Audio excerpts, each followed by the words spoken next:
Yo, what's up sa ating lahat? So ayun, sobrang init. Tsaka namimiss ko pa yung ex ko. Ay. So ayun, ako nga pala si Jan. Hindi ako magaling magluto pero pwede na.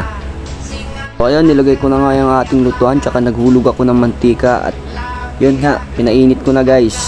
Ay grabe ba? Tapos hinulog ko na yung sibuyas. Yun, gigisa na tayo dito guys. So tingnan nyo naman guys, ginigisa ko na yung pangako niyang napako. So ayun nga, inulog ko na yung sibuyas saka luya. Yun, tapos hinalo-halo ko lang guys hanggang sa mag-brown. Ay brown. At yun nga guys, saka nung medyo okay na, inulog ko na yung ating kamatis. Yun. Saka maghuhugas pala ako dito guys ng kipay, ay pechay.